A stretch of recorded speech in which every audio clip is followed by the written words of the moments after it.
तो चलिए अब तेज रफ्तार के बाद विस्तार से खबरें आपके सामने रख देते हैं। पढ़ना इस वक्त जो बड़ी खबर आ रही है वो उमेश पाल हत्याकांड से जुड़ी हुई है। 2 महीने होने वाले हैं, लेकिन अब तक शाइस्ता परवीन, बमबाज गुड्डू मुस्लिम और शूटर साबिर को पुलिस से गिरफ्त से दूर रखा हुआ है। और बड़ी खबर यह है कि अब इन तीनों के अलावा पुलिस ने अतीक की लेडी गैंग पर भी शिकंजा कसना शुरू कर दिया है। अतीक की लेडी गैंग में अतीक की बहन आयशा नूरी और उसकी 2 बेटियां भी शामिल हैं।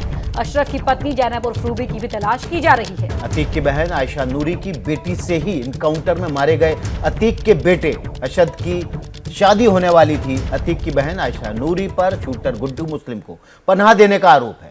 अतीक के परिवार की कुछ 5 महिलाओं की तलाश हो रही है और अब लेडी गैंग पर भी शिकंजा कसता हुआ नजर आ रहा है। पुलिस को अतीक की इस लेडी गैंग की तलाश है। परिवार की 5 महिलाओं की पुलिस को तलाश है।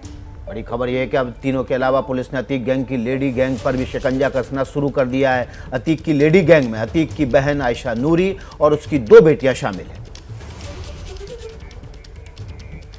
2 तस्वीरें आपके टीवी स्क्रीन पर आप देख रहे हैं। तो अतीक की बहन आयशा नूरी और उनकी बेटी को भी आप देख पा रहे हैं तस्वीरों में। जो बेटी है उसी के साथ ही असद की शादी तय हुई थी, उसका रिश्ता तय हुआ था, जल्द ही शादी होने वाली थी। 2 तस्वीरें आपके 2 लोगों को आप देख पा रहे हैं तस्वीरों में, अतीक की बहन आयशा और उसकी बेटी। ये तस्वीर देख रहे हैं आप एबीपी न्यूज़ की स्क्रीन पर। आयशा नूरी जो कि अतीक की बहन थी और उसकी 2 बेटियां, उसमें से एक के साथ असद की शादी तय हो गई थी। ये तस्वीर एक्सक्लूसिव एबीपी न्यूज़ पर आप इस वक्त देख रहे हैं। और अब अतीक के लेडी गैंग पर शिकंजा कसने की तैयारी शुरू कर दी गई है। इन तमाम महिलाओं की तलाश यूपी पुलिस कर रही है। तो हमारे 2 सहयोगी हमारे साथ जुड़ गए हैं। वरुण जैन को भी आप टीवी स्क्रीन पर देख पा रहे होंगे। अभिषेक उपाध्याय भी हमारे साथ जुड़ चुके हैं। अभिषेक, अब जो अतीक की मदद करता रहा लेडी गैंग, अब पुलिस को उसकी तलाश है। शिकंजा उसके इर्द गिर्द भी कसता जा रहा है। बिल्कुल अपना देखिए, ये पहली तस्वीर है, पहली बार सामने आई है। आयशा नूरी की तस्वीर है और आयशा नूरी की बेटी और असद की मंगेतर की तस्वीर है। और मैं आपको एक बात और बता दूं कि जब से असद फरार हुआ था उसके बाद से वो लगातार संपर्क में था। वो लगातार आयशा नूरी के संपर्क में था। आयशा नूरी की जो बेटी है, आयशा नूरी की बेटी के संपर्क में था और कंटिन्यू ये संपर्क बना हुआ था। और इसीलिए जब पुलिस ने ट्रेस करना शुरू किया तो रडार पर आयशा नूरी भी आ गई, आयशा नूरी की बेटी भी आ गई और उसकी कोई तस्वीर सामने नहीं आई थी।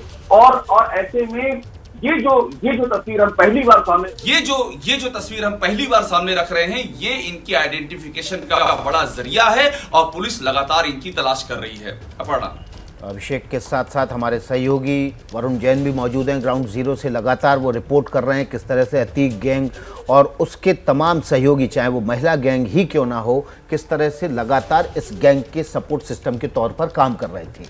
वरुण, अब इन महिलाओं की तलाश पुलिस कर रही है। क्या इनको इलेक्ट्रॉनिक सर्विलेंस के जरिए तलाशा जा रहा है या जो गैंग के अलग अलग जिलों में फैले हुए लोग थे उन पर भी पुलिस की पैनी नजर है? देखिए, पूरे नेटवर्क को पुलिस खंगालने की कोशिश कर रही है। हजारों नंबर जो है सर्वेलांस पे लगाए गए थे। जैसा आप बता रहे हैं, अतीक के गैंग के अंदर कई महिलाएं भी शामिल थी।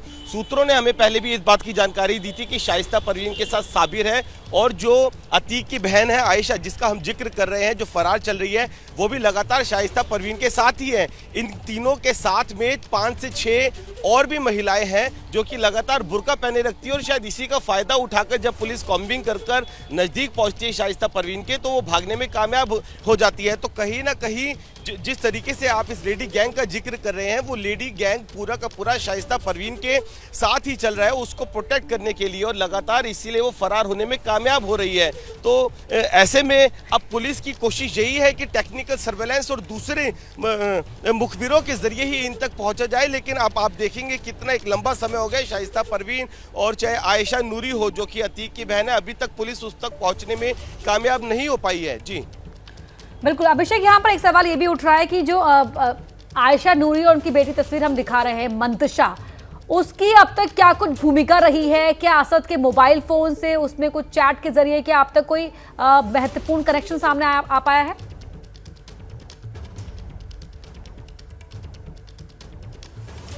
असद का संपर्क फरारी के दौर में भी बना हुआ था। और एक बात ये सामने आई है कि छिपाने में असद को और सूत्रों में इस परिवार की अहम भूमिका है, खासतौर पर आयशा नूरी की। जो पुलिस के सूत्र बता रहे हैं उसके मुताबिक आयशा नूरी लगातार न सिर्फ संपर्क में थी बल्कि उनको शेल्टर भी मुहैया कराई गई थी। और यहाँ तक जानकारी है कि जहाँ ये रहते थे उसके आसपास भी मूवमेंट रहा है। उमेश पाल की हत्याकांड के बाद असद का और असद के साथ में जो अतीक के शूटर थे उनका रहा है। इसीलिए पुलिस जो है इन दो तलाश में है जो है इन दोनों की तलाश में है, क्योंकि इनके जरिए वो लिंक सामने आएगा जिन्होंने असद को पनाह दी है, जिन्होंने उन शूटरों को छिपाया है और जो आज भी जो शूटर फरार हैं उनको भी ट्रेस करने में पुलिस को इससे कामयाबी मिल सकती है। जी चलिए, अभिषेक उपाध्याय और वरुण जैन हमारे सहयोगी बने रहेंगे। इसी खबर से जुड़ी हुई एक और बड़ी खबर आ रही है। माफिया और उनके साम्राज्य पर योगी सरकार लगातार एक्शन ले रही है। अब सरकार अतीक के अवैध कब्जों पर एक्शन करने जा रही है। तो पीड़ितों की जमीन वापस लौटाने पर भी सरकार विचार कर रही है। देखिए, बहुत महत्वपूर्ण बात यह है कि जो पीड़ित थे, जिनकी जमीन पर कब्जा किया गया था, उनकी जमीन वापस लौटाने पर सरकार विचार कर रही है। योगी सरकार एक आयोग के गठन पर भी विचार करे ताकि एक तरीके से जो पीड़ित थे उनकी जमीनें उन्हें वापस लौटाई जा सके। बड़ी खबर एबीपी न्यूज पर इस वक्त योगी सरकार आयोग के गठन पर विचार कर रही है ताकि अतीक अहमद और उसके गैंग ने गुर्गों ने जमीन कब्जाई थी वो उन लोगों तक वापस लौटाई जा सके और उसके लिए आयोग के गठन पर विचार हो रहा है। वरुण जैन हमारे सहयोगी इस खबर पर ज्यादा जानकारी के साथ बने हुए हैं। वरुण, आयोग के जरिए ये तय किया जाएगा कमेटी बनाकर कि ये जमीन किसकी है और इसका कब्जेदार असली मालिक कौन है और उसको उसका मालिकाना हक लौटा दिया जाएगा। देखिए, बिल्कुल इस आयोग का गठन होना बेहद ज़रूरी है और सरकार अब जल्द ही एक आयोग बनाएगी जिससे अतीक के ने जितनी भी जो संपत्तियां हैं कब्जाई थी उनके जो असली हकदार है, जो मालिक है, उनको उनकी प्रॉपर्टी को दिया जा सके। आप देखिए, टेक्निकली ये आयोग क्यों बेहद ज़रूरी हो जाता है, क्योंकि ऐसी सैकड़ों प्रॉपर्टियाँ हैं और इन सैकड़ों प्रॉपर्टियों को या तो जबरन अपने नाम करवा लिया गया या फिर उनके ऊपर दबाव बनाकर, अपहरण कर धमकियाँ देकर अब बहुत ही औने पौने दाम में खरीद लिया गया। ऐसे में इस बात को भी आयोग देख पाएगा कि किसने अपनी पहले से शिकायत दी हुई थी, किससे जबरन प्रॉपर्टी लिखवाई गई, किसको बहुत ही कम पैसा देकर जो प्रॉपर्टी थी वो अपने नाम करा ली गई, जिससे इस बात का फैसला हो पाए कि हाँ, जो ये प्रॉपर्टी है इस शख्स का मालिकाना अधिकार इसका था और इसके साथ ज्यादती कर इस प्रॉपर्टी को कब्जा किया। बहुत महत्वपूर्ण बात वरुण ये है कि अपराधियों पर न सिर्फ सरकार की ओर से ये एक्शन हो रहा है बल्कि जो सताए हुए लोग हैं उनको भी किस तरह न्याय मिल सके, इसको लेकर भी सरकार ये विकास आयोग का गठन करने जा रही है। बड़ी खबर के बाद एक और बड़ी खबर आ रही है। इस खबर का रुख कर लेते हैं पढ़ना। ये खबर माफिया अतीक की पत्नी शाइस्ता से ही जुड़ी हुई है। शाइस्ता जल्द सरेंडर कर सकती है। इस वक्त की बड़ी खबर एबीपी न्यूज पर। अतीक अहमद की पत्नी शाइस्ता परवीन जल्द सरेंडर कर सकती है, लेकिन इस बीच योगी सरकार के एक्शन ने माफिया डॉन मुख्तार अंसारी की बेगम की भी होश उड़ा दी। उसे भी किसी भी वक्त गिरफ्तार किया जा सकता है।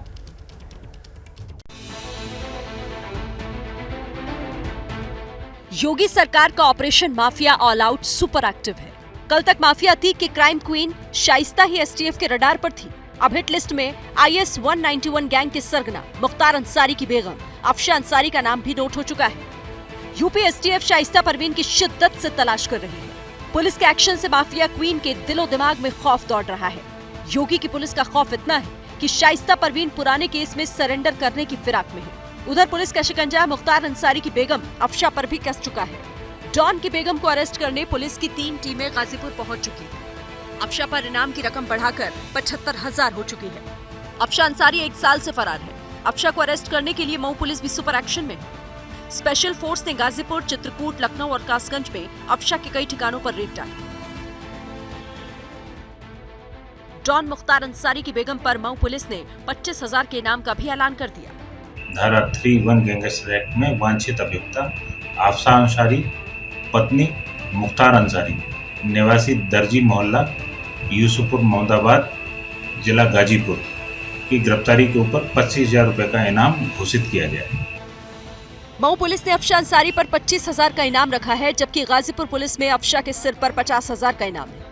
मऊ में अफशा के ठिकानों पर दबिश से ठीक 24 घंटे पहले गाजीपुर पुलिस की स्पेशल टीमें मोहम्मदाबाद में डॉन मुख्तार अंसारी के घर पहुंची। मुख्तार के पैतृक गांव फाटक का चप्पा चप्पा खंगाला गया। डॉन के घर पर नोटिस तक चस्पा किया गया। अफशा पर नकेल कसने की तैयारी मुकम्मल हो चुकी है। वो भी वांछित है थाना कोतवाली के अभियोग में और अपनी गिरफ्तारी से बच रही है, जिसमें 50,000 का इनाम किया गया है। अफशा अंसारी पुलिस से भागती फिर रही है। इसी बीच अतीक की बेगम शाइस्ता का एक और वीडियो वायरल हो गया। ये वीडियो उमेश पाल की हत्या से चंद महीने पुराना है। तब माफिया क्वीन शाइस्ता प्रयागराज में एक शादी में शामिल होने आई थी। बिना बुर्का पहने शाइस्ता पार्टी में दिखी थी। वीडियो में शाइस्ता परवीन दुल्हन के बगल में फूलों की माला पहनकर बैठी थी। शाइस्ता परवीन जब से फरार है तब से अतीक गैंग का शार्प शूटर साबिर उसकी प्रोटेक्शन में लगा है। शाइस्ता के भरोसेमंद शूटर साबिर का भी एक्सक्लूसिव वीडियो सामने आया। वीडियो में शाइस्ता अपने बेटे असद और शूटर साबिर के साथ नजर आ रही है। ये वीडियो उस वक्त का है जब चकिया में घर टूटने के बाद साबिर शाइस्ता के घर पहुंचा था। तब शाइस्ता के ऑर्डर पर अतीक के घर में रखे सामान को साबिर ने अपने गुर्गों के साथ गुड्डू मुस्लिम के घर पर रखा था। यूपी एसटीएफ से डर न सिर्फ चकिया क्वीन शाइस्ता को है बल्कि खौफ में मुख्तार अंसारी की बेगम अफशा भी है, क्योंकि दोनों लेडी डॉन जानती हैं कि बहुत देर तक पुलिस को वो गच्चा नहीं दे पाई। नमस्कार, बहुत स्वागत है आप सभी का। आप देख रहे हैं एबीपी न्यूज, आपके साथ मैं हूं अपर्णा मौसम। एबीपी रिपोर्टर में आपका स्वागत है। मैं हूं विकास भदौरिया। भगवान परशुराम और ईद की सभी को राम राम। चलिए खबरों का सिलसिला आगे बढ़ाते हैं और सबसे पहले आपके सामने रख देते हैं फटाफट अंदाज में तेज रफ्तार से खबरें। ईद पर कोलकाता के रेड रोड पर हुए कार्यक्रम में शामिल ममता बनर्जी का केंद्र पर हमला। कहा, बंगाल में एनआरसी किसी कीमत पर लागू नहीं होने दूंगी। ममता बनर्जी ने बिना नाम लिए बीजेपी पर साधा निशाना। बोली, हम दंगा नहीं करते, देशद्रोहियों और गद्दारों से लड़ना है।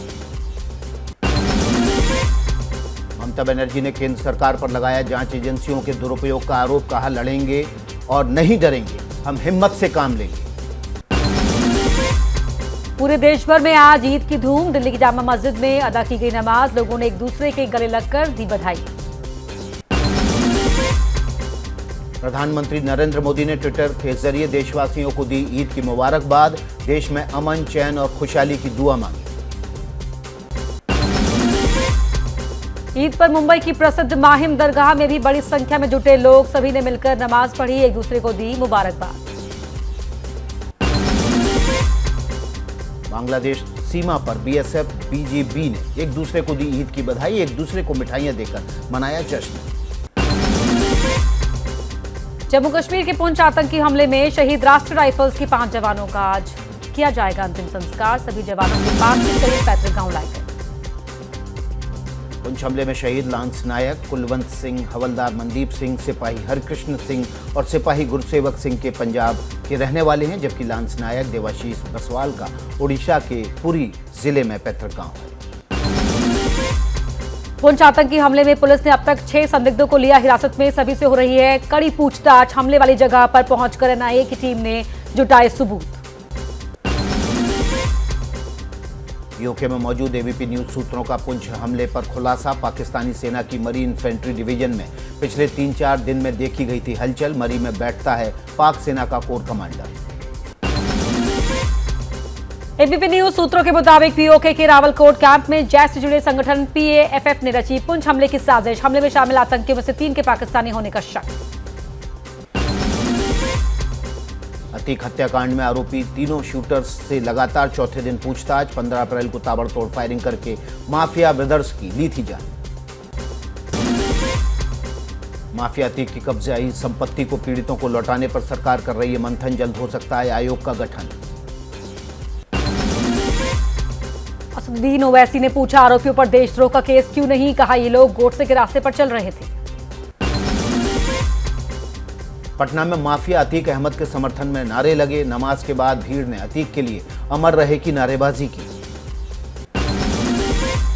जेडीयू प्रवक्ता नीरज सिंह ने कहा, अतीक अहमद दुर्दांत अपराधी था। यूपीए सरकार के दौरान बीजेपी ने न्यूक्लियर डील के खिलाफ अतीक अहमद से लिया था समर्थन। मुख्तार की पत्नी आफशा अंसारी के खिलाफ लुकआउट नोटिस जारी। धोखाधड़ी समेत कई मामलों में तलाश। 75,000 का घोषित है इनाम। पुलिस के मुताबिक अफशा अंसारी ने विकास कंस्ट्रक्शन के नाम से बनाई फर्म से जमीनें हड़पी। जांच के बाद गैंगस्टर एक्ट में दर्ज हुआ केस। यूपी के गाजीपुर में अफशा अंसारी पर हुआ केस दर्ज। गैंग के कई लोगों की बेनामी संपत्ति पर पुलिस प्रशासन ने की कार्रवाई। आज देश भर में मनाई जा रही है अक्षय तृतीया। पीएम ने ट्वीट करके दी बधाई। सभी लोगों के अच्छे स्वास्थ्य और उनके जीवन में सुख समृद्धि की कामना की। इसरो आज करेगा PSLV C-55 की लॉन्चिंग। आंध्र प्रदेश के श्रीहरिकोटा से सिंगापुर के 2 सैटेलाइट के साथ उड़ान भरेगा रॉकेट। इसरो अध्यक्ष एस सोमनाथ ने सुलूरपेट में देवी चेंगलामा के मंदिर का किया दौरा। माता से इसरो द्वारा PSLV C-55 रॉकेट लॉन्च की सफलता के लिए की प्रार्थना। दिल्ली में अपने सांसद आवास को आज खाली कर देंगे राहुल गांधी। फिलहाल अपनी मां सोनिया गांधी के सरकारी आवास पर रहेंगे राहुल। एनसीपी नेता अजीत पवार ने फिर की पीएम मोदी की तारीफ। कहा, पीएम के करिश्मे की वजह से बीजेपी का देश भर में हुआ विस्तार। मराठा आरक्षण पर याचिका खारिज होने के बाद हाईकोर्ट में सरकार फिर से दायर करेगी याचिका। सीएम शिंदे ने कहा, मराठा समुदाय को न्याय दिलाने के लिए प्रतिबद्ध है। एनसीपी नेता जितेंद्र आव्हान का हिंदू त्योहारों को लेकर विवादित बयान। कहा, ऐसा लगता है रामनवमी और हनुमान जयंती दंगे के लिए ही बने हैं, आने वाला समय धर्मयुद्ध का।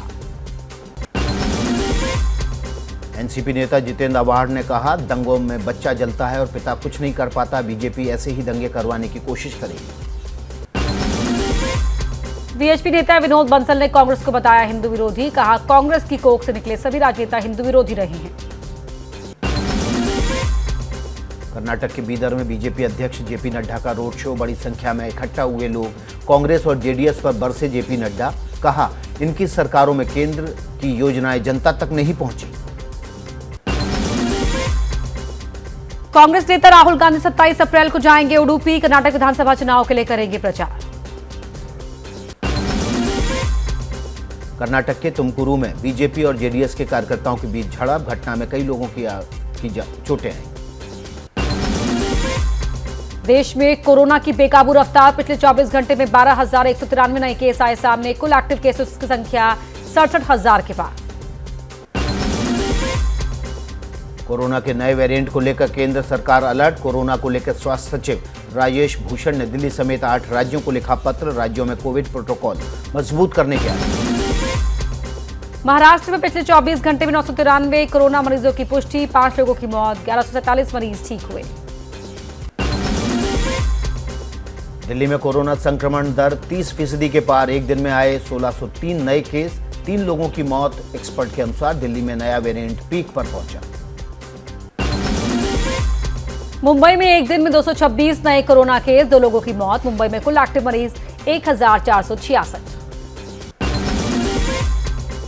मध्य प्रदेश के बालाघाट में पुलिस को बड़ी सफलता। एनकाउंटर में 2 कुख्यात महिला नक्सली ढेर। 14 लाख रुपए का था इनाम। जैसे ही घड़ी का काटा दोपहर 2:30 पे आए, बबीता जी का दिल सास बहू साजिश के लिए मचल जाए। और ये है इनकी बहू, पूरे दिन ऑफिस की टेंशन हो जाए गॉन जब ये करें अपना फेवरेट शो फ्री टाइम पे ऑन। इनकी तरह आप भी देखें अपना फेवरेट शो अपने टाइम पर और डाउनलोड कीजिए एबीपी लाइव ऐप अपने स्मार्ट टीवी पर।